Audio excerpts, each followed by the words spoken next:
folks, welcome back to another review with yours truly, Sam Healey. Today we're taking a look at this guy right here, Dragon Island by Mike Fitzgerald, put out by R&R Games. Great people all around, so I was really looking forward to giving this one a try. It's basically a 2 to 4 player game where each person is going to take on the role of a magician that lives on this island that is rather well populated by dragons, and he's trying to capture them and tame them and make them his pets and those types of things. And whoever is able to do that the best gets the most fame points. So whoever has the most fame at the end of the game is the winner. So without further ado, let's go ahead and get down to the table. I'll show you how it looks, and then I'll give you some final thoughts after that. Let's get to it.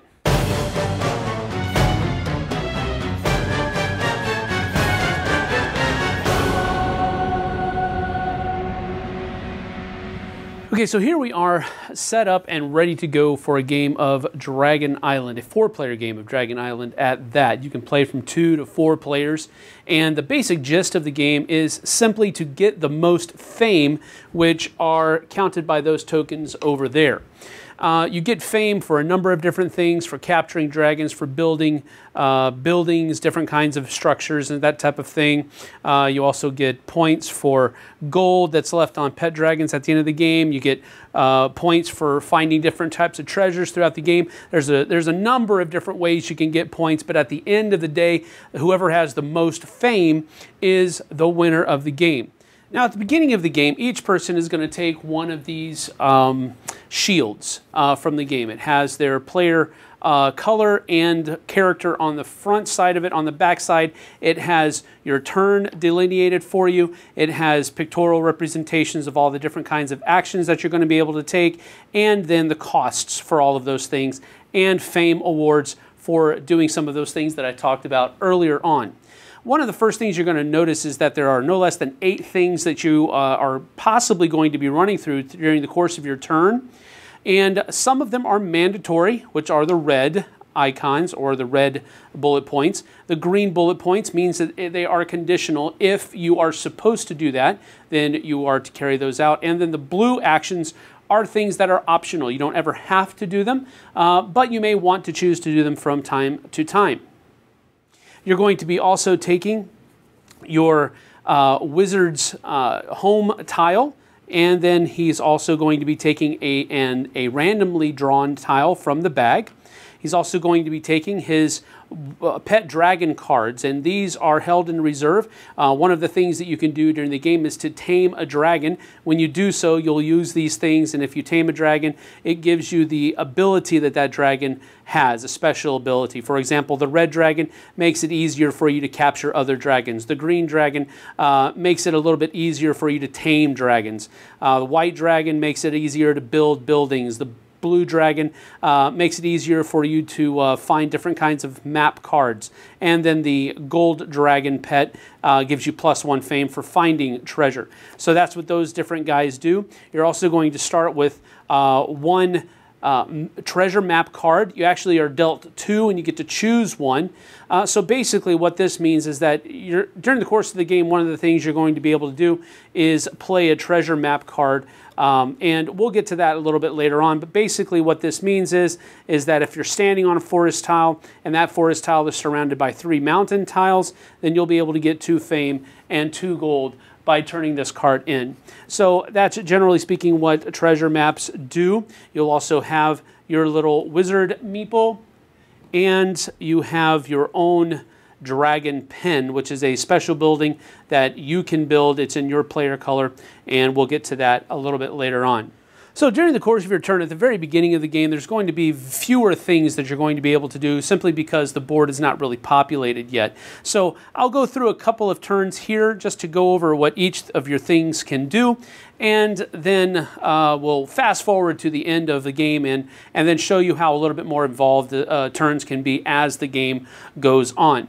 So first things first, you would place in a tile and produce. At the beginning of the game, your first tile is going to be your home tile, and it has to go adjacent to the Wizard's Keep tile that's already out there. Later on, you'll have the opportunity to be placing these, and they're double-sided, and they're different ones as each one. So this is a plain, this is a mountain, and when you place the tile out, you can choose which side you want.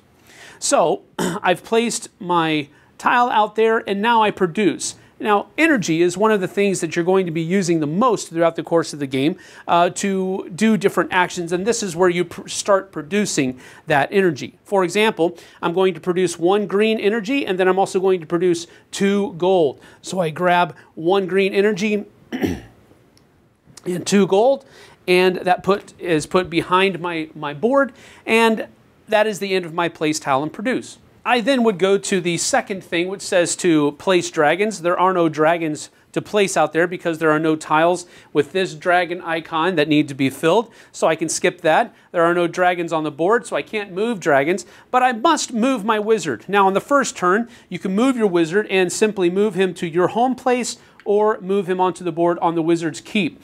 It depends on what you would like to do. If you want to get some more gold, then you would go here. If you want to get some more treasure tiles, then you would treasure cards, then you would go here. I'm just going to go to the wizard's keep tile, and that will be it. So I've moved my wizard, and now I have to deal with any dragons on the tile that you land on. I didn't. There are no dragons there, so I can skip that. Now I can do the action of my tile, which right here I can activate and simply get 2 more gold, like so. And then I can play a treasure map card, which doesn't help right now because, as you can see, this is the only map treasure card that I have, and I cannot fulfill this card, so I wouldn't be playing it right now anyway. And then finally, at the end of your turn, you're going to take the bag and draw 1 tile out of it to replace the one that you played. And now it is the next player's turn. Now, in the course of my next turn, I can take one of the tiles that I have. I think I want to place this one here. And I'm going to place it right here. Now, I'm going to produce this tile that I played produces, and each one that is touching it. So I'm going to get 1 white, 1 red, and 1 green energy. I'm going to place dragons. Now, if I look on the board, there is a dragon icon now that needs to be placed. So a white dragon would be placed on that tile like so. The next thing that happens is move dragons. So now if I wanted to, I can pay 1 gold and move this white dragon anywhere on the board that I wanted to. So I think I'll do that. I'm going to pay 1 gold and move him here.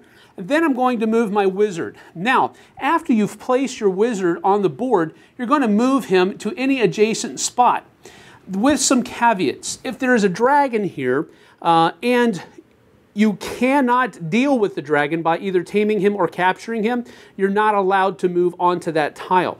But since I am able to tame him, I'm going to move over here like this, and then I'm going to come down here to deal with dragons at the tile that you land on. So I can either tame him, and I can tame him by making him a pet, and I use 3 gold to do that, which I have. So I will take my white pet dragon card here and place it off to the side, put 3 tokens on it like that, and then the dragon would come over here and sit on the card, and now I have a pet dragon, which means that I can play 1 less active energy whenever I build buildings from here on out to the rest of the game, or until he goes away, which is possible. I'll get to that later. Another thing that he affords me is the ability to fly. He'll fly me to any white territory that I want to go to, and then if possible I can move after that. For example, if I'm over here and I need to get to the red, I can only move 1 in either direction, but since I have a white pet dragon, he can fly me over here, and then I can walk to that red spot like so. So that is dealing with the dragons. I've got myself a white pet dragon here now. And now I can do the action of my tile. And if I look at the action of my tile, this means that I can draw treasure map cards. And you would simply draw 2 and choose which one you want to keep. This one's probably going to be a little bit easier. So I'm going to keep this one. And then this one will go to the bottom of the deck like this. And now I draw a tile, and that's the end of my turn again. So now after a while has gone by, it comes back to my turn, and I'm going to take this forest tile here and place it right here in this situation right there, which will get me a green, 2 reds, and a gold. So I get 2 reds, a green, and a gold right back here just like that. Now I've done that. Now I need to go to the place dragons step. So I look here. The tile that I placed needs to have a green dragon put on it. 2 reds need to be placed here. So we go ahead and do that. And then a blue needs to be placed here. Boom. 2 whites need to be placed down here. Like that. And then over here, I would be needing to place a dragon here, but because there's a building already here, I don't place a dragon there. So I usually just put that building over those symbols so that there's no more confusion. We don't have to worry about looking at those anymore. So that's all of the place dragons. Now I can move dragons. Now, one of the things that I wanted to mention here is I have built my pen here on this gold terrain tile. Now, the importance of that is that you can sequester dragons that only you can capture with that pen. Any dragon that is moved to that territory automatically goes to my pen, and only I am able to capture them. So it helps you kind of save the dragons that you want to conquer, or capture rather, so that other people can't do that. So I am going to spend some gold. I'm going to spend 1 gold to move each, to move 2 dragons. So I'm going to move, let's see here. Let's go with, I'm going to move this blue dragon, and then I'm also going to move, let's see here, this white dragon up here like so. All right, so they've both moved using 1 gold each. Now I can move my wizard. So now I'm going to move my wizard adjacent so that he can try to capture those dragons. Now, when you capture a dragon, we talked about taming dragons earlier, where you have to use 3 gold, place it on the card, and so forth and so on. With capturing dragons, you can capture any number of dragons, 1 or more, that are on the tile that you're on, and you spend 10 active energy. Now, active energy is important because you have to look at the tile that you're at, and then you look at all of the surrounding tiles, and that makes up your active energy. So right now, clever play, maybe a little bit of luck, deemed it to where all of the energy are able to be used. They're all active energy. But for example, let's say that maybe this blue one wasn't here, then the active energy would only be white, red, and green. So you have to pay 10 active energy if the territory that you're on is your color. So for example, if this were happening over here, it would be -1.